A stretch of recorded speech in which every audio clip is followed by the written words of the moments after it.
Donc aujourd'hui, en fait, l'idée c'est d'installer une petite parcelle de 3-4 mètres carrés de potager de légumes perpétuels.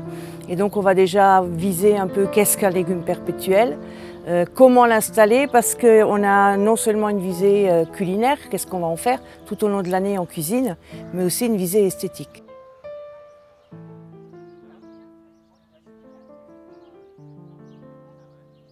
Donc l'idée générale, je ne suis pas d'une école particulière, que ce soit la biodynamie, la permaculture, l'agroforesterie, la biologie, etc. Pour moi, c'est une boîte à outils. Et selon ce dont on a besoin, par exemple dans le système permacole, on n'aime pas bêcher. Alors que dans la parcelle qu'on va travailler aujourd'hui, le bêchage était obligatoire. Donc en fait, on prend les outils qu'il faut, tout en le chef, comme tu disais, le maître mot, c'est le sol. Respecter le sol. De temps en temps, il faut quand même le bousculer un bon coup pour pouvoir les réaérer et lui redonner à manger, qui lui permettent qu'il y ait des habitants. Voilà, de temps en temps, c'est ça. Ok. Donc ici, là, aujourd'hui, ce qu'on va faire, c'est une parcelle. Alors, il y a des gens qui disent bon, c'est un potager perpétuel, il n'y a plus rien à faire. On plante et puis c'est fini, c'est pas vrai. Ouais. Ouais, mince, ouais. Oh, on était venus pour ça. Non. Oui, mais ce serait triste en même temps. Ouais, voilà. Donc c'est déjà, on va voir dans un premier temps ce qu'on appelle perpétuel, parce qu'il y a beaucoup de maisons d'édition qui font maintenant des bouquins, c'est très à la mode, potager perpétuel. Mais ils mettent par exemple un tubercule, par exemple une pomme de terre. Est-ce que vous prenez votre propre pomme de terre pour la replanter l'année d'après, est-ce que ça vous viendrait à l'idée de le nommer un légume perpétuel? Moi je trouve que non, parce qu'il faut replanter quoi. Alors qu'en général, tout ce qui est tubercule qu'on peut replanter, comme le topinambour, on en oublie un, là c'est plutôt perpétuel, parce qu'il supporte les gelées, il supporte le climat. Une tomate, une aubergine, dans leur milieu d'origine, sont vivaces. Mais chez nous, pas. Et donc, on va déjà un peu éliminer les vrais... La différence, souvent, c'est la gelée d'hiver. Si ça gèle en hiver, ça élimine la plante. Exactement. Alors, il y a la gelée, il y a l'ensoleillement. Parce qu'il y a des plantes qui, on peut les rentrer ou les protéger. Mais la durée d'ensoleillement, notamment pour les plantes d'Amérique du Sud, la poire melon et d'autres, c'est l'ensoleillement. Même si on leur offre un hors-gel en hiver, sur place ou dans une serre froide, l'ensoleillement est tellement faible que la plante, elle souffre. Et une plante qui souffre appelle les pucerons, les alérodes, enfin toute la batterie d'insectes et d'animaux décomposeurs, parce que c'est leur boulot. Ok. Donc on va déjà voir un petit peu qu'est-ce que ça veut dire vivace. Donc il y a le gel, mais il y a aussi leur propre cycle. Par exemple, si je vous dis carotte, une annuelle, une bisannuelle, une vivace, une... Moi je dirais annuelle, puisqu'elle produit des graines, donc c'est bien pour se les annuelles. Vous êtes d'accord? Oui. Je dirais ça aussi. Elle fait les graines dans l'année? Non. Ah non, elle fait ses graines la deuxième année. Oui, elle a raison. Donc c'est une bisannuelle. Donc c'est une bisannuelle. Oui. Donc on va essayer de les éviter, de les appeler vivaces. Voilà. Et dans le même style, c'est la betterave, la blette, etc. Sauf que j'ai emmené une blette qui, elle, est vivace. En fait, parmi les plantes vivaces, donc là, on va déjà bien différencier les vraies vivaces.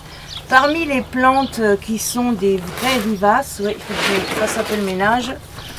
Par exemple, c'est souvent les ancêtres de nos légumes. Par exemple, celui-là, hop là, ça vient de Corse. Corse et du parcours méditerranéen, donc pas ça. Alors elle ne va pas se plaire ici, celle-ci? Si. Ah bon? Elle adore notre climat. Voilà, donc ça c'est, vous connaissez, si vous avez déjà laissé grainer des côtes de bêtes dans vos jardins, vous connaissez, ça fait ça. Hein. C'est les mêmes graines que les graines de betterave, c'est la même famille, c'est le même ancêtre et l'ancêtre il est là. Ça c'est l'ancêtre de la betterave et des côtes de bêtes. Et donc en fait ça c'est vivace. Moi j'ai un pied là qui a 8-9 ans dans mon jardin. Et donc en fait là maintenant il va se reproduire. Alors aussi, dans beaucoup de littérature, on a inclus dans les vivaces les plantes qui se ressèment elles-mêmes. On a la roche, enfin on a des épinards, il y a plein de choses. Mais moi, je ne considère pas que c'est une perpétuelle. C'est des plantes qui font des semis spontanés, comme on dit. Voilà. Et donc, mais celle-ci, elle fait des semis spontanés, mais le pied mère, il reste. Chez moi, il a 8-9 ans. Donc ça, c'est vivace. Alors l'intérêt, c'est que quand on a un jardin de plantes vivaces, la toute première récolte, alors que vous êtes en train de semer les premiers radis, les premières salades, les petits pois, vous récoltez sur la parcelle perpétuelle. Parce que la plante est déjà en place, elle est enracinée, et puis elle est prête à produire. Et c'est ça qui est génial. Et de même, il y en a qui produisent qu'au printemps, qu'une seule fois. Mais c'est quand même intéressant. Et puis, quand on arrive dans le jardin, tout est désert, enfin, ou presque, quoi, selon comment on jardine. Et d'avoir déjà des récoltes, c'est tout simplement magique, quoi.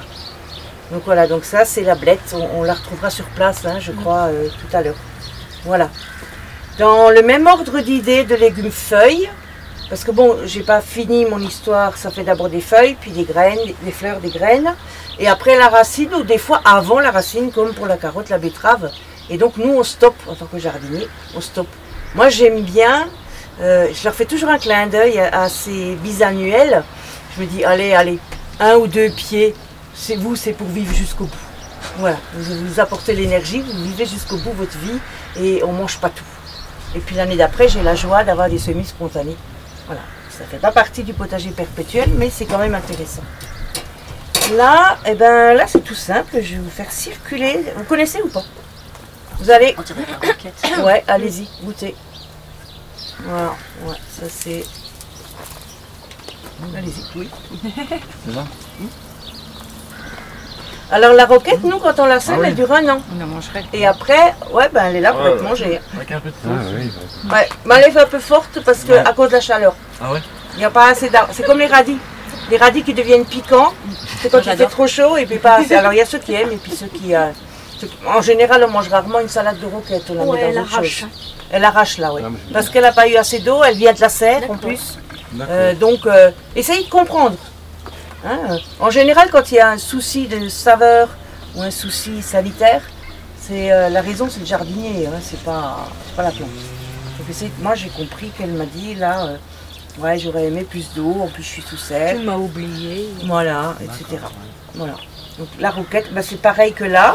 Elle se permet à la fois de fleurir et tout en restant vivace. Et ça, c'est un caractère très très intéressant chez les plantes vivaces. Donc là, on est un peu dans les légumes feuilles. Si on veut aller un peu dans les légumes tiges, comme l'asperge, on peut mettre des asperges dans une plate-bande de potager perpétuel. On fera le tour tout à l'heure de ce qu'il y a en perpétuel qui existe, mais qui n'est pas rassemblé, qui n'est pas rattroupé, comme on dit en Franche-Comté, en une seule parcelle. La parcelle sur laquelle on va travailler, ça va être celle-ci. Mais on va faire le tour avant pour faire connaissance. Déjà, on fait connaissance. Et puis, connaissance, naître avec. Essayer de comprendre comment elle fonctionne. Et donc, en fait, voilà. Donc après, il y a, après les feuilles que la plante fait en premier, il y en a celle-ci, mais bon, je vais continuer par les bourgeons. On a l'asperge. Voilà une asperge qu'on n'a pas consommée, ce qu'elle devient. Vous connaissez ça? Chez qui? Quel est le métier qui utilise ça pour faire des fleuristes? Ah bon? Des fois avec les petites boules, les fruits, les baies rouges. Alors ça fait partie de ces plantes dont on mange les jeunes pousses. Comme, alors en fait, asperge, on a la véritable asperge sauvage, qui est un asparagus, hein, comme ça, c'en est une véritable, qui pousse dans le nord du Gard, elle vient de là-bas, dans l'Avignon, dans la viticulture. Et on la mange, évidemment, normalement j'avais emmené un petit pied, mais c'est toujours un peu difficile de démêler, je crois qu'il n'y est plus, c'est pas grave. Quand tout ça c'est ramassé en une seule jeune pousse. Comme une asperge cultivée, mais en plus petit, l'épaisseur, la taille d'un crayon, pas plus. D'accord? Donc l'asperge sauvage, elle existe un peu partout en France, mais plutôt dans la moitié sud et un peu dans le nord-est. Mais chaque région de France a son asperge sauvage. C'est laquelle chez nous en Franche-Comté? On va à l'asperge des bois. C'est quoi l'asperge des bois? C'est comme un épi de blé en miniature. C'est dans la forêt. Oui. C'est l'asperge du bois. C'est une ornithogale. C'est l'ornithogale des Pyrénées. Qui n'est pas du tout une asperge, ni botaniquement, ni rien du tout. Mais comme on la consomme façon asperge, on dit c'est l'asperge du bois. C'est le petit fragon. Les fragons petits ou qui. Alors c'est rigolo aussi, c'est intéressant de savoir que selon les statuts régionaux, chez nous c'est interdit de cueillette. C'est une protection locale. Et dans la région bordelaise, c'est leur asperge des bois, quand tout ça est rattroupé en une seule tige. Voilà. Et si vous allez dans le Bas-Rhin, pour le coup, on a bientôt fait le tour. C'est ça. C'est la roquette. C'est la roquette. Je ne l'ai pas perdu en route quand même. Qu'est-ce que tu cherches? Le houblon. Non, il est là. Ah, je l'ai emmené avec en même temps. Ça, là. Non, ouais, ça c'est du houblon. Dans le Bas-Rhin, quand on parle asperges sauvages, c'est les jeunes pousses de houblon. Voilà. Bon, elle a été cueillie ce matin. Il fait 30 degrés. Elle n'aime pas trop. Voilà. Et donc, voilà. Mais ça rentre, pour le coup, toutes ces plantes-là, dans la parcelle légumes sauvages, enfin légumes vivaces, parce que ce sont des sauvages, c'est les, voilà, qui sont toujours encore cueillis. Alors le houblon, et puis d'autres, en Provence, ça a des noms, selon la ville, la région, des noms de là-bas, quoi, et c'est extrêmement recherché. Donc on a les jeunes feuilles, on a les jeunes pousses, parmi les jeunes pousses, on a quelque chose d'extraordinaire que nous en France on ne connaît pas trop. Donc là c'est un Dryopteris filisma, c'est une fougère mâle. Et on a aussi normalement une fougère femelle. Féminin? Ouais, féminin, voilà. Donc en fait on a des fougères, ces deux fougères là poussent dans nos forêts pour des raisons esthétiques, mais aussi pour des raisons pratico-pratiques, c'est-à-dire savoir quand est-ce qu'on la mange. Si vous avez une petite parcelle avec ne serait-ce qu'un sujet de chaque, ça se mange au moment où la tige est encore complètement refermée. Et au Canada, au Québec, ils appellent ça les violons. Vous savez, ça fait comme un manche de violon. Et ça se mange au stade de violon. Oui, une crosse de cardinal. Voilà. Hein, oui, une crosse de cardinal, oui. Et donc en fait, à ce stade-là, ces deux-là se consomment. Et quand on en met ne serait-ce qu'un pied de chaque dans notre parcelle permanente, on sait quand on peut aller en cueillette. Donc on a déjà, mine de rien, pointé deux sortes d'origines de potager vivace. On a des ancêtres de nos légumes, comme on a eu la blette, l'asperge, et on a des légumes qui sont méconnus chez nous en tant que légumes. Ça, au Québec et au Japon, les gens font des centaines de kilomètres pour aller à un restaurant qui les propose. Vous cherchez sur internet violon plus recettes et vous tombez sur des recettes de grands chefs. Comment cuisiner les violons. Donc voilà, il y a ça. Dans le même ordre d'idées, on a... Ouais, vous avez dit tout à l'heure mâle, femelle. Mâle et femelle. Tu veux savoir la différence? Par rapport à quoi? Feuillage? Alors, non, en fait, ça n'a rien à voir parce que la reproduction se fait par sport, là, par ça. C'est le feuillage, oui, qui fait qu'on distingue. D'ailleurs, là, on a encore un début de déroulement, mais normalement, c'est beaucoup plus épais. Hein. Il y a de la chair, hein, il y a de quoi faire. Ça se fait en sauce à la viande, ça se fait comme des asperges, ça se fait en omelette, il y a plein. Alors mâles et femelles, botaniquement, je ne saurais vous dire. Mais j'ai trouvé un moyen mnémotechnique, pas très gentil pour les garçons, mais c'est une mnémotechnique, hein, donc on va le prendre avec le sourire. Voici le garçon, voici la fille.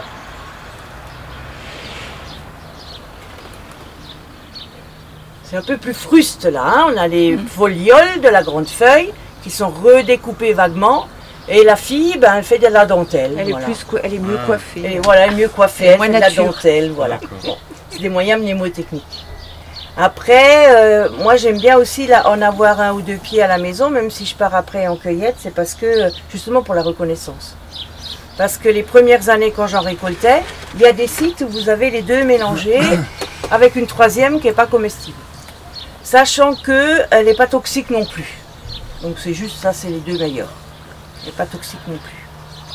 Qu'est-ce qu'on a d'autre? Donc je disais, dans le même ordre d'idées, on a aussi très apprécié au Japon, ça vous connaissez. Mais c'est pas des alimentaires chez nous. C'est des hosta. Hosta, donc ça fait des fleurs, des boutons floraux, que l'on mange en asperge ou dans un tempura, vous savez, les petites sauces à crêpes très légères, là, japonaises. Et on mange aussi les jeunes feuilles. Quoique pour les jeunes feuilles, on est un peu en concurrence avec les limaces. Moi, j'aime bien laisser pousser la plante. Mais par contre, les jeunes fleurs, on mange de plus en plus de fleurs de nos jours. Hein. Et comme on dit, tu es ce que tu manges, ben, on va avoir l'esprit fleuri et créatif. Donc voilà. Donc voilà deux autres plantes. Donc là, on s'éloigne un petit peu avec la troisième version. Donc on avait dit du sauvage, des ancêtres de légumes. On termine sur un des deux sauvages. Et ça, vous allez l'avoir en dégustation tout à l'heure. Parce qu'on va de la plantation à la dégustation. Et donc en fait, vous connaissez ça. Une plante grasse, épaisse. Je vous laisse toucher. Hein? C'est très beau. C'est très beau. Ça fait des... J'en ai, mais il ne serait pas venu l'idée d'en manger. Alors ça fait des fleurs un peu rose. Un peu, ouais, Oui, rose pourpre foncé en fin d'été. C'est super sympa. Alors moi, ce que j'aime dans cette plante, c'est un sédum, hein, sédum Téléphyrum en reprise. Il y a plusieurs synonymes botaniques, il n'y a pas de nom français. Donc c'est un sédum, voilà. Tous les sédums ne sont pas comestibles, mais celui-là, il est tellement facilement reconnaissable. Et puis quand on l'achète comme ça, en général, il y a l'étiquette. Donc il n'y a pas de souci. Alors je prends la feuille qui est croquante et juteuse. Vous allez voir tout à l'heure. On met un guacamole là dans le creux avec une petite fleur de bourrache. Et ça, vous pouvez le servir à un repas de mariage ou d'anniversaire. Vous n'avez pas la honte, hein. Au contraire, c'est vraiment quelque chose de typé, de sympa. Alors pourquoi aussi on cherche un peu ailleurs par rapport aux ancêtres de nos légumes, c'est que justement au niveau saveur, ben, on ratisse beaucoup plus large, on élargit, voilà. Et aussi, ce qui va nous permettre, on va prendre la capucine tubéreuse, là, celle-ci. Vous reconnaissez les feuilles de capucine, voilà. Ce qui est super, c'est que, alors, voilà, donc, voilà, elle est pas belle, hein. Vu le mois de juin, elle devrait être beaucoup plus volubile. Et donc c'est une feuille de capucine, mais vous remarquez qu'il y a autre chose là. Elle n'est pas ronde, elle a un trait entre les feuilles. Entre les folioles, enfin entre les découpes, il y a un trait. Et donc ça, c'est la tubéreuse. Donc on peut manger les feuilles et les fleurs comme chez les autres, sauf que les fleurs sont plus petites. Mais surtout, on mange le tubercule. Ah. Et ça, pour moi, c'est un faux vivace. Il est vivace ce plant-là est vivace dans son pays. Mais nous, il faut qu'on récolte les tubercules. Mais je vais vous les faire goûter quand même. Et donc, mais c'est intéressant parce que je vous ai dit, on a deux objectifs. On a l'objectif paysager et l'objectif cuisine. Et ça, sur un petit tipi pour donner de la hauteur dans une parcelle. Parce que sinon, on a surtout beaucoup de verre. Alors bon, quand la lavande fleurit, l'ail fleurit, ça, momentanément, ça donne un peu. Mais là, ça prend la relève avec du rouge et du jaune. Et donc, de temps en temps, surtout la première année, quand on installe, on plante un peu serré, mais il reste de la place. Alors, on a une autre origine. Donc là bon, on va pas forcément parler de tout, vous connaissez.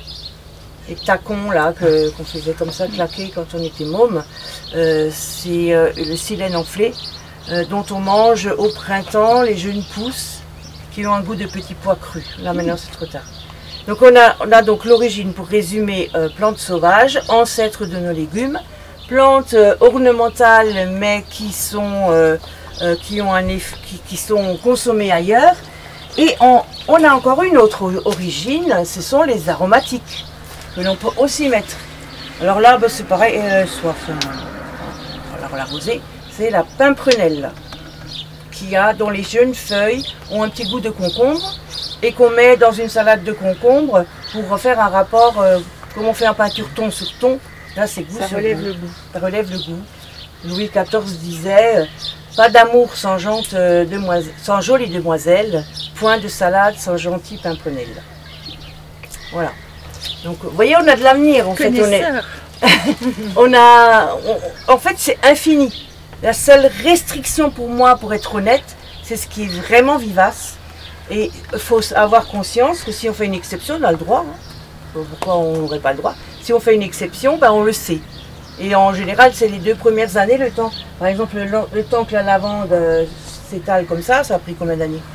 3-4 ans quand même, Mhm. j'imagine. Oui, oui. Donc en attendant, on peut bien faire des petites expériences. Ça se mange ça? Alors oui, ça se mange. Mais bon, là, c'est des plantes qui ont un peu souffert du sec. Donc alors là, j'ai ramené. Alors on a aussi dans nos jardins, quel que soit nos jardins, si on n'a pas le fait de... comment on va appeler ça?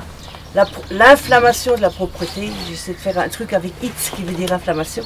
Si on n'a pas la manie de vouloir tout enlever et qu'on accepte la magie des choses qui poussent d'elles-mêmes, moi j'ai un couvre-sol avec des fraises des bois que j'ai jamais semé ni rien du tout et je le laisse aller un peu partout.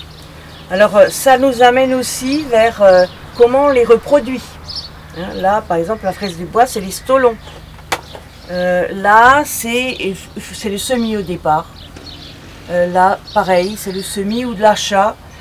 Quand c'est du chou vivace, alors j'en ai emmené, je l'ai vu, il est là. Quand on pense potager perpétuel, on pense souvent à lui. Oui, il a soif. C'est un chou vivace, chou d'Aubenton, qui existe en version verte ou avec un liseré jaune. Alors tout ce qui est panaché, liseré jaune, etc. Ici, ça va. Moi, je suis en altitude à 700 mètres, c'est plus fragile par rapport au gel. Dès que ça devient panaché, c'est plus fragile au gel. Alors ça, c'est une branche. Le chou, il a 2 ans. Voilà, la branche de 2 ans. Et en fait, à l'essai, j'ai mis le torchon pour qu'il ne soit pas complètement desséché quand on arrivera à ce moment-là. Et en fait, ce chou d'Aubenton qu'on va voir en culture tout à l'heure, à l'aisselle des feuilles, ben, il refait un mini chou. Et c'est ça qu'on repique. Donc voilà, donc là il y en a plein. Voilà, qu'on met en bouture. Donc on a la reproduction par semis, on a la reproduction par bouture. Je vais mettre là, hop là. Si vous en voulez, hein, vous pouvez repartir avec. Le premier que j'ai eu, c'était par un jour de chaleur comme ici. Une amie, quand on visite les jardins des amis, on revient rarement les mains vides, qui m'avait filé un chou comme ça, avec vaguement un petit sopalin humide, et puis je l'avais oublié dans la voiture pendant 2 jours. Moi, je lui téléphone, je lui dis, oh, je pense que c'est foutu. Il me dit, essaie, on ne sait jamais, ben, il est reparti. C'est un costaud, hein, on voit qu'il y a de la réserve. Et donc là, c'est de la bouture, hein, et ça, voilà, ça donne ça. Voilà. Donc on peut bouturer tout de suite dans le jardin, mais en général en pot c'est plus facile à surveiller. Voilà. Là les limaces sont un peu attaquées. Ok, et puis il y a aussi certains légumes vivaces que l'on reproduit par bouture de racines ou de tubercules. Alors j'en ai une là qui est très très sympa, que vous connaissez peut-être pas, mais qui mériterait vraiment d'être répandue dans notre région. Je ne sais pas si ça vous dit quelque chose. Ça fait comme un collier de tubercules, là, vous voyez? Là, ça fait un collier. Et ça, ces tubercules-là ont le goût et la texture des châtaignes. Alors si vous êtes sur un sol plutôt siliceux des Vosges, vous pouvez planter un châtaignier. Mais si comme ici vous êtes sur un sol calcaire, eh ben, on a le châtaignier, on plante. Alors c'est une plante magique, géniale. Vous voyez là, ça part de la racine, hein, on voit la bouture. Voilà, on voit bien que ça repart de la racine. Tout ça, ça va encore donner. Et c'est une grimpante. Et justement, ce qu'on cherche pour avoir cette valeur paysagère et gourmande, c'est d'avoir de la hauteur et de la couleur. Et donc c'est une liane, comme le houblon de tout à l'heure. Sauf que, vous allez peut-être le trouver, si tu veux chercher dans le bouquin, la glycine tubéreuse. Vous connaissez les fleurs de glycine? Oui, c'est comme une fleur de glycine. Et je le remets parce que par contre les jeunes racines, là, radicelles, sont fragiles. Donc je le remets là. On le plantera après. Voilà. On le remet là pour qu'il ne souffre pas. Voilà. Je vous montrer à tout le monde. Voilà. Et on mange les fleurs qui ont un goût de petits pois crus. Donc en plein mois d'août, septembre, quand vous avez envie d'un goût de petits pois crus, c'est plus du tout la saison. Voilà. Donc la saveur petits pois crus commence en avril avec le silène enflé, se poursuit par la récolte des premiers petits pois et se perdure par la glycine tubéreuse. Et c'est une plante qui peut avoir des lianes comme ça de 2-3 mètres de haut. Que vous pouvez après, vous mettez des arceaux, vous mettez ce que vous voulez, des tipis. Donc voilà, un petit peu les possibles. Bon là c'est une annuelle, hein, c'est la périlla. Qu'est-ce que j'ai emmené encore? Alors, ouais, parmi les plantes sauvages, il y a des ancêtres ratés. Par exemple, ça, au Moyen-Âge, c'était l'épinard du Moyen-Âge. C'est une circe maraîchère qui... il y a beaucoup de gens qui détestent les épinards, mais qui adorent la circe. Ça a le même goût. Mais là, il y a du croquant. Vous voyez là, voyez la carde là. Ça a du croquant. Et donc, ils aiment bien. Et puis, ça a un arrière-petit goût de champignon de Paris, selon comment c'est cuisiné. Donc, il y a beaucoup de gens qui n'aiment pas l'épinard, mais qui aiment ça. Donc, ça, c'est tout à fait potager perpétuel. Et il y en a une autre, on était dans les... parce qu'on va les planter après. Moi, je vais les placer pour voir par rapport au feuillage, parce qu'on cherche des différences de feuillage, de couleur, de hauteur. Vous connaissez ça. Ça va bientôt fleurir, là. J'ai la même, mais ça fleurit orange. Oui, la même, ça. Je ne saurais pas donner. Les mérocales. Les mérocales. Alors, les mérocales, il y a des jardins, c'est invasif tellement ça se reproduit. Alors, les mérocales, ça fait partie de ces plantes. Quand elles sortent de terre comme ça, en mars, on mange les feuilles, comme une salade à couper. Mais pas en mesclin. Les feuilles comme ça, c'est toujours en mesclin, comme la roquette, parce que sinon c'est trop fort tout seul. Et là, ça va bientôt, d'ici une semaine ou même quelques jours. Ça va donc fleurir. On l'appelle aussi le lys d'un jour, parce que la fleur ressemble à un lys. C'est croquant comme un chips, parfumé comme une fleur. C'est un des best-of du hit parade. Ah. Et en plus, bah justement, ça nous mettra de la couleur. Parce que je vous ai dit, notre souci principal, c'est que tout est vert. Donc c'est un des best-of. Donc voilà, j'ai parlé de ça. Après, j'ai aussi amené, pour ramener de la couleur, mais de la gourmandise en même temps, on a la mauve de Mauritanie. Donc ça, une fois que vous en avez un pied, vous achetez un pied ou vous le semez, il se ressème tout seul. Et les feuilles, ça n'a pas beaucoup de goût, mais ça se met dans les salades, ça donne de la joie. Oui. Mais là, Ah, il y en a une là, ouais, qui est en meilleure forme. Ouais. C'est pas la même couleur. Non, la même, non, parce que celle-là, elle a dévié. Normalement, c'est plus foncé, c'est le plus typé là, alors que là, elle a dû s'hybrider avec une autre du jardin. Et puis, ça, vous connaissez, ça c'est génial au niveau du feuillage. Presque. Fenouil, ouais. La différence entre l'ânette justement et le fenouil, l'ânette est annuelle et le fenouil, lui, il est vivace. Il existe en version verte et là, c'est la version pourpre. Et donc, ça nous apporte, imaginez le feuillage là. On va déjà, après on peut faire des plans. Je vous donnerai une fiche à la fin où vous avez un plan déjà fait, vous n'avez qu'à suivre.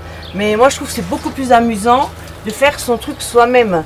Donc, imaginez le feuillage là, aérien de l'asperge. Avec celui-là, où on casse le jeu avec quelque chose de ces trois-là, et on a un paysage où on a envie d'y aller tout le temps, quoi. Et là, non seulement quand c'est jeune, on mange les jeunes pousses qu'on met dans la salade, comme un persil, mais quand ça fleurit, après ça fait des graines. Et ça, les graines, c'est les bonbons pour les enfants. C'est anisé.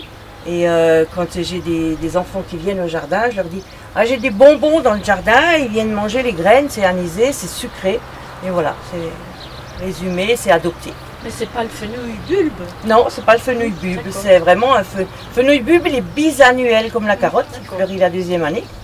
Quelquefois, on peut faire le chemin inverse. C'est une bonne question parce que nous, on a essayé d'améliorer les légumes sauvages en les rendant plus charnus, pour avoir plus de récolte en poids, en quantité. Et on a quelquefois, pendant le parcours, perdu de la vivacité, et c'est devenu annuel, bisannuel, alors que d'autres fois, on peut aussi revenir en arrière. Si par exemple un fenouil bulbe, je ne veux pas le récolter, je le laisse, il arrive, c'est pareil avec les poireaux, je l'ai déjà fait aussi, qu'il se réensauvagent en redevenant vivace.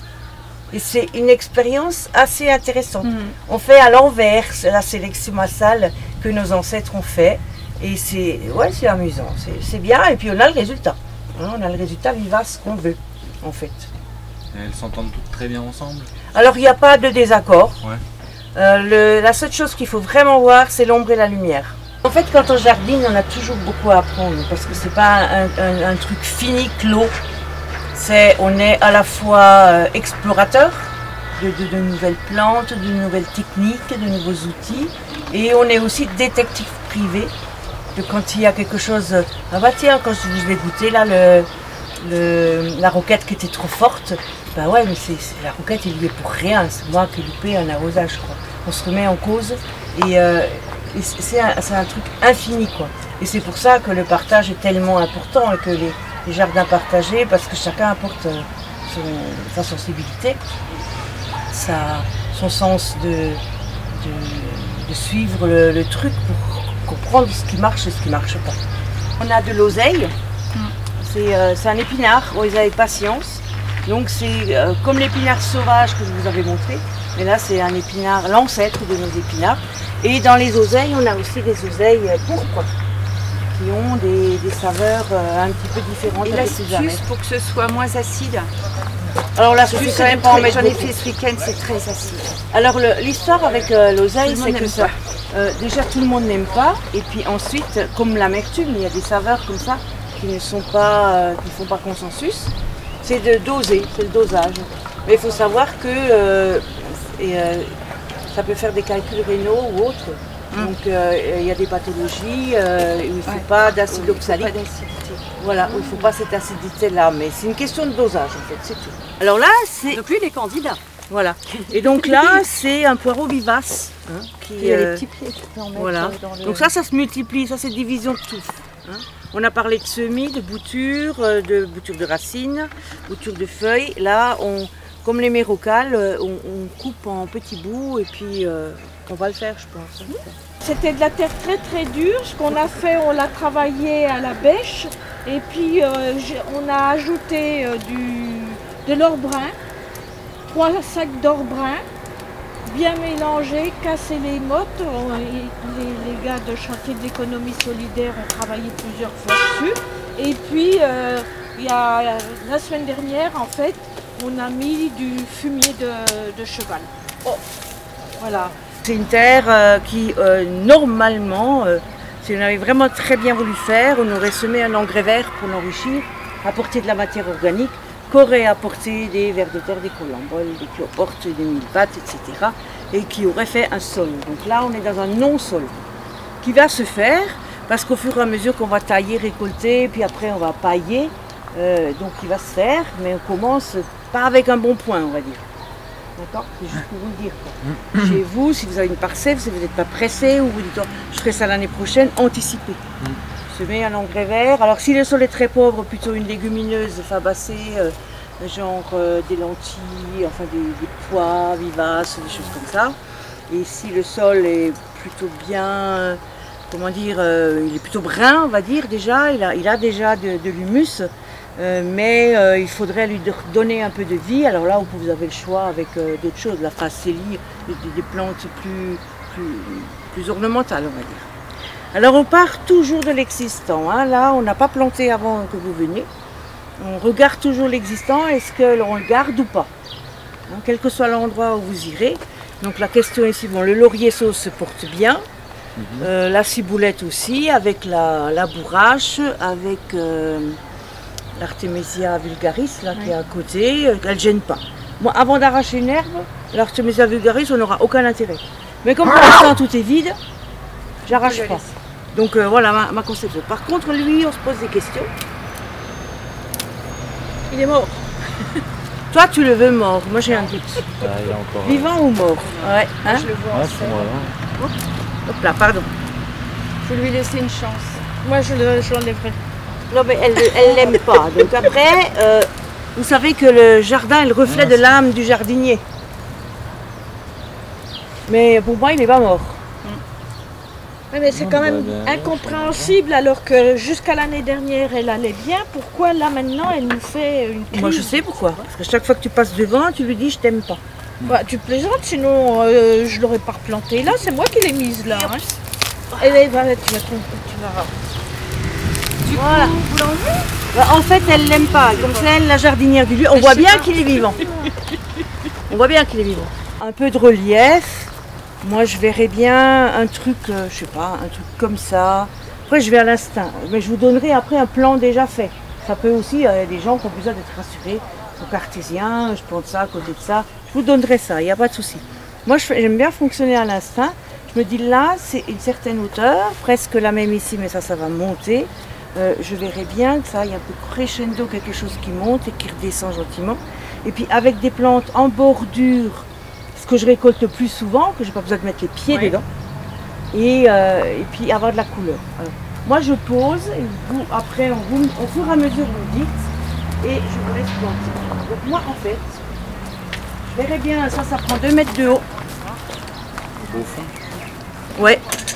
Alors normalement on ne marche pas sur une parcelle. Hein. Moi quand j'ai des parcelles trop larges comme ça, je mets des planches en bois pour pas marcher dessus. Ou des pas japonais. Voilà, ou des pas japonais. Ouais, je verrai bien là, vous voyez. Pourquoi ici? Parce que ça va s'étendre comme ça va monter. Il y a ce côté pourpre qui va bien aller avec le mauve. Et voilà, en hauteur, en volume, en feuilles, moi ça me parle. Vous voyez comment je le fais. Après, on a quelque chose qu'on va récolter qu'en automne et qui est à proprement parler pas une plante vivace, puisque c'est comme une pomme de terre, il faut prendre le tubercule. Mais comme on l'a, et que la parcelle est encore jeune, on peut se le permettre, c'est la poire de terre. C'est un peu, vous connaissez? C'est un peu comme un topinambour. Et donc ça, je le vois, on va récolter en octobre, l'année prochaine. Comment? Là, tu peux la récolter sans aller au milieu du... Voilà, c'est ça. Je peux la récolter là. Il faut quand même que je mette un peu plus vers là. Parce que ça va prendre ça et puis jusqu'à 2 mètres de haut. Donc là, je vais avoir ma hauteur là et là. Et mes feuillages qui tranchent. Ça aura fini de fleurir. Quand ça fleurit pas tous les ans. Ça fait comme des mini-soleils. Des mini-tournesols, des mini-fleurs de... Voilà. Voilà, je comme ça. Je plante d'abord, je choisis d'abord les plus grands, les plus imposants. Les mérocales. Les mérocales, en fait, ici, je le verrai en tout, à plusieurs endroits. J'ai bu avant de partir. C'est mérocal. Donc ça, les mérocales, je les verrai bien en tout. Alors là, non, parce que ça fait trop d'ombrage, c'est une plante de soleil.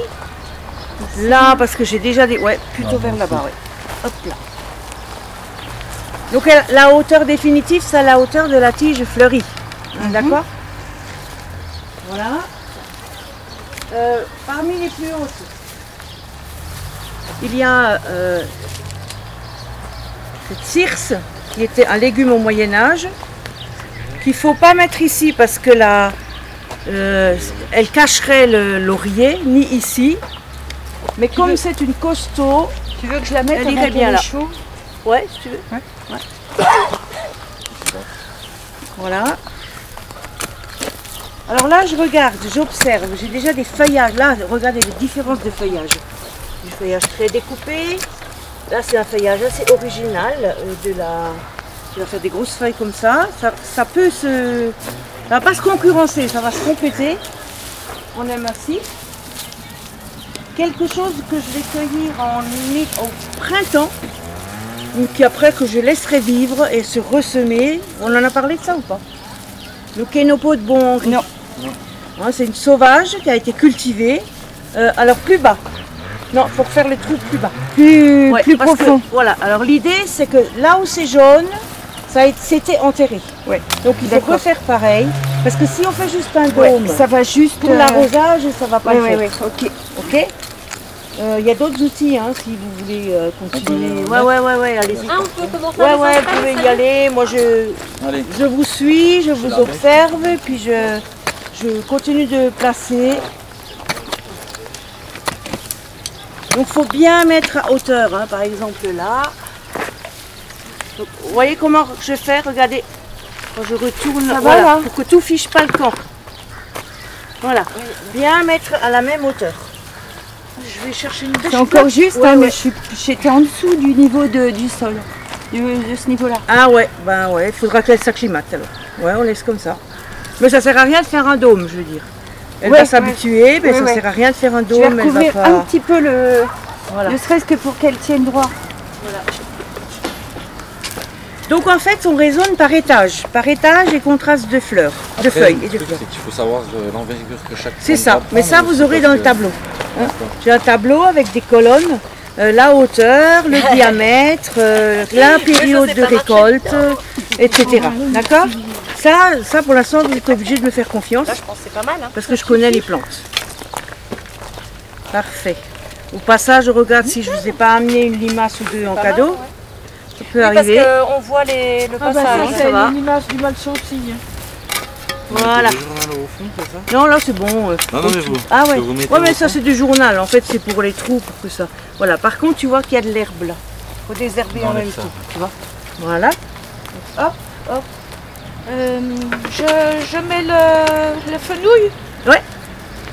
T'as pas de planche de bois là pour nous éviter de tout tasser, Si. s'il te plaît? Non, c'est vrai. C'est vraiment un principe de base de ne pas remarcher dessus. Un autre principe de base, c'est l'arrosage. Là, on a vu la profondeur de plantation. L'arrosage, là, il faut quasiment un arrosoir entier, Claude. Oui. Un arrosoir entier. Parce que même, il faut arroser en dessous de la racine pour que les racines aient envie d'aller en profondeur. Est-ce qu'on peut lui arroser avant de mettre la plante dans le trou? On peut aussi, c'est une autre option. C'est une autre option aussi, ouais. Mais on peut se rattraper comme ça aussi. Hein. Allez, madame. Oh, elle va être belle cette planche. Alors moi, ce que j'aime bien, là, on n'a pas assez de pieds et puis on veut, comme c'est un jardin démonstratif, on veut miser sur la biodiversité. Mais chez moi, j'aime bien, par exemple, qu'on retrouve, là, on a mis du kénopode, on en retrouve à 2-3 endroits différents. Parce que dans la nature, c'est rarement qu'il y a un pied isolé. Donc on observe, comme je vous ai dit, et on essaie de reproduire. Et donc en fait, ce serait été sympa d'avoir plusieurs. Je peux l'enlever. Ouais, Non, il est très bien là. Non, Mais mais je crois que Ça, Ghislaine. j'ai dit qu'ils se divisaient aussi. Oui, non, mais il est bien parce qu'ils ont appris à vivre D'accord. ensemble. C'est comme Ok. une nichée de chatons, tu vois, ce qui les Ouais. sépare. Et comme Ghislaine en a semé, elle a un semis, je crois, hein, Un semis de quoi? de Kénopo de Bois-Henri. Ah oui, et ça n'a pas poussé. Hein, bah, sinon, on en trouve dans la nature hein, de ça. Ça n'a pas poussé le kénopode. Si, parce que ouais, voilà, hein, pas exagéré. Ouais, t'as tout de suite compris. Et là, alors si ça avait été un chou, les choux on peut planter jusqu'à la tige. Ça dépend des familles botaniques. Laure est en train de planter la capucine, tubéreuse, 33, Dix 33. Et puis il y a ce qu'ils vendent comme amour en cage. Voilà. Des Ça c'est oranges mal. qui sont vivaces que si on les range en C'est la hiver. femelle. Voilà. Bah, c'est assez structure, moi je trouve. Et vous allez voir après quand on aura mis l'étage inférieur. Alors les choux, on peut les enterrer plus bas que la. Voilà, on peut les enterrer plus bas que le niveau. Parce que ça racine, c'est comme les tomates, hein, ça racine. La tige prend racine. Faites ça avec une salade, elle pourrit. Ouais, oh là, t'as de l'ambition toi. Ah, tu m'as dit 2 mètres. Hein. Ouais. Je me mesure 1m65. Ok. Voilà, c'est bon. Ça, c'est quoi, Si que tu lui dans donnes la à tête manger, il ira jusque-là. Mais vous voyez, c'est aussi ça. Hein. C'est pour ça que j'ai fait dire à Ghislaine ce qu'elle a fait, ce qu'elle a mis comme engrais avant. En dehors même de la structure du sol qu'il a fallu casser, mettre plus en minimote. Là, ouais. Vas-y, là. Ah ouais. On va plus voir la différence entre les deux, ça va juste s'étaler. Et donc, eux, on les met autour. à Ouais, en côté. tipi comme ça. Tu veux pas essayer avec ça? Ouais, ça y est. Voilà. Voilà, au niveau grand, on n'a plus de place. Hein, c'est à peu près l'espace. Donc au niveau petit, soleil, Tiens, regarde. la sarriette des montagnes, je dirais. Mais par contre, je ne sais pas, vous, mais je la sens pas en contraste avec ça. Je sens pas trop. Est-ce qu'elle va un peu ramper hein? Elle va ramper, ouais. Ah, ça Et en fait fait, joli justement. là autour, là, mais Ouais, un peu, là ça va s'étendre à peu près comme ça, donc plutôt vers là. Donc ça sera. Ça, c'est Antoine, tu. Ouais, Antoine, tu tomberas pas dans la On fait sarriette. comme ça, c'est bon. C'est Tu juste un... tomberas pas dans la sarriette, s'il te Alors, plaît. c'est grand pour moi. Oui, je peux le viser en fait. Voilà. Et on peut, ça aussi c'est une technique qui est sympa. On met 4-5 poquets là, et puis pof, rien, et puis pof, on en remet là. Ah oui. Comme dans la nature, quand ça change de paysage, si vous faites un peu de randonnée. Hein, quand on change un peu de sol ou d'exposition, ça ne s'arrête pas d'un coup. Tiens, on n'a plus de fougères règles, d'un coup. Ça se diminue comme ça gentiment. Donc on est dans le copiage de la nature là. Voilà, hop, et puis là on avait, qu'est-ce qu'on avait là encore? Ah oui, le crambé maritime. Mais tu rigoles, mais moi je leur en parle là, mes plantes mentalement. Je leur dis allez pousser mes petites chéries. Ah oui, moi aussi. Pourquoi mentalement? Pour leur vie directement. Ouais. Et ce qui va certainement se passer, c'est bien d'avoir la vision des années suivantes, c'est que ça, d'ici 3-4 ans, le poireau, ça va l'étouffer. Mais d'ici là, le poireau aura fait comme à la touffe mère, là-bas, un gros pied, et on pourra reprendre pour le distribuer aux visiteurs ou aux amis ou le mettre ailleurs. Il y a encore 2 petits morceaux. Est-ce que je les mets quand même ensemble ou il y a un autre Ouais, endroit? Ah, bonne question. Oui, je mettrai l'autre juste aux bordures du téléphone. Non, plus, voilà. Ouais. Pourquoi pas vers la lavande? Parce qu'elle occupe trop. Elle va encore s'étendre. Alors, on pourrait éventuellement en enlever un pied. Hein. De quoi? Oh non, non, c'est trop beau. Non. Moi, j'aime bien garder ce qui est sur place. Et en plus, c'est une couleur Voilà. autre que vert. Et en plus, elle est heureuse là. Moi, c'est la question que je me pose. Est-ce qu'elle me gêne? Est-ce qu'elle est heureuse? Voilà. Qu'est-ce que je propose d'autre qui serait mieux? Alors, ce qu'il y a de bien avec la sauge sclarée, bon, si on avait un pied, il faudrait quand même qu'il ait 10 cm de diamètre. Et c'est qu'il se ressème tout seul. Il y en a un peu partout. C'est une plante d'1,50 m, d'1,20 m, d'1,50 m de haut. Puis alors, on s'en sert comment? Eh ben, elle rend saoul. Elle quoi? Elle te rend saoul. Oh. Tu frottes les feuilles et tu as des éthylènes, tu as des trucs qui se développent. Et quand c'est grand cagnard ou quand c'est sous la serre, moi j'avais fait ça avec un groupe et on était tous comme ça là. Et imaginons, hein, je dis n'importe quoi, qu'il y ait des fleurs de souci ou autre chose là, et que ça vienne là-dedans, ben, on va le laisser, ça va rapporter une note un peu sauvageonne, un peu plus nature, voilà. Fallait croiser un peu. Et c'est chouette qu'il y avait déjà quelques plantes en place parce que on part toujours de l'existant. Moi, il y a déjà voilà. des reliefs. Quoi. Voilà. Voilà. Elle voulait l'enlever, ça, hein, Ghislaine? Ah, tu voulais l'enlever? Non, c'était surtout la rue. Oui, bon, la rue, on a compris. Est-ce que tout a été généreusement arrosé, là? Ceux qui ont planté, moi, j'ai vous êtes arrosé responsables tout ce de qui a vos été, plants. Là, oui, j'ai pas l'impression que s'il pleut pas, hein, Faudra que j'arrose. faudra arroser partout. Parce que s'il y a des zones sèches et des zones bien humides, les animaux qui vont finir par se développer, les habitants du sol, ne vont pas traverser les zones sèches. Et donc, souvent on arrose qu'au pied, on ne pense pas à ça. Ok. Ouais. Voilà. Alors, il faut faire des économies d'eau en se disant bon. Non, mais c'est une mauvaise économie. Ouais. C'est pas un bon plan. Donc là, franchement, félicitations, hein, vous avez bien travaillé. Je vous donne rendez-vous en fin de saison pour venir voir les effets. Et je vais vous sortir sur la table quelques petites dégustations. Comme ça, vous avez déjà un avant-goût. Alors moi je vais lever les mains avec la saponnaire. Voilà la saponnaire à disposition, l'eau aussi. Je pense que j'ai un peu de fumier. Et vous avez là, pour vous servir, vous avez le tableau et la photo. Avec le numéro. Donc, la capucine tubéreuse. Voilà. Il y a des fleurs, je voulais emmener de l'ail des ours, mais c'est fini. Hein, il y a de l'ail des ours à peine grillé. C'est des trucs qu'on utilise comme ça en apéritif. Je vais poser dessus. Voilà. Il y a les crônes dont je vous ai parlé. Voilà. Alors ceux-là ils sont dorés, un petit peu grillés. Là j'ai mis un peu de, pas de safran, de curry, ouais. Là j'ai mis un peu de curry. En fait c'est chaque fois au beurre et huile d'olive. Là c'est avec, hop là, un peu de paprika, un peu de curry, là un peu de, comment ça s'appelle, avec persillade. Voilà. Ça c'est de la poire de terre. Hop, elle veut pas. Elle va aller dans ma bouche. Ouais, voilà. Ça c'est l'oca, ça c'est la capucine. C'est deux tubercules qui sont systématiquement dans les bouquins comme ça, mais qui ne sont pas des vrais vivaces, puisque comme les pommes de terre, il faut les rentrer. Et le best-of, la pétale de fleurs. Avec le là j'ai besoin, voilà, là j'ai besoin de fleurs de bourrache. On va mettre là. Et ça, je l'ai déjà fait pour un buffet de mariage. Hein. À un moment donné, je faisais traiteur. Ça a été hautement apprécié.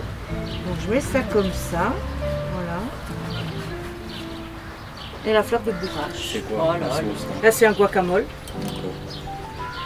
Petite feuille. Et puis dans celle-là, il n'y a pas... Alors je sais plus ce que c'est ça. Ça, c'est l'oca. Là, tu as l'oca. C'est où qu'il n'y a pas? Là. Oui. Et encore une autre assiette, c'est ça? Là, les nombres d'assiettes correctes. Un truc dimanche aussi qui était bien sympa. J'étais en repas de famille, sinon je serais venue. Hein. Encore une? Aussi de la Encore cuisine. une. Ah oui, j'étais Oh, tu peux même en faire deux hein, par assiette. Ouais, Il y a, bon, il y a de quoi faut faire. Hein. rigoler, Et des se le expériences font, comme ça. t'inquiète. Voilà. Voilà. Oui, j'ai fait ma... Santé. Santé. Santé. Et puis disséminer les graines. Voilà. Pas de problème. Partager, Merci beaucoup, Josiane. partager. Voilà. Merci.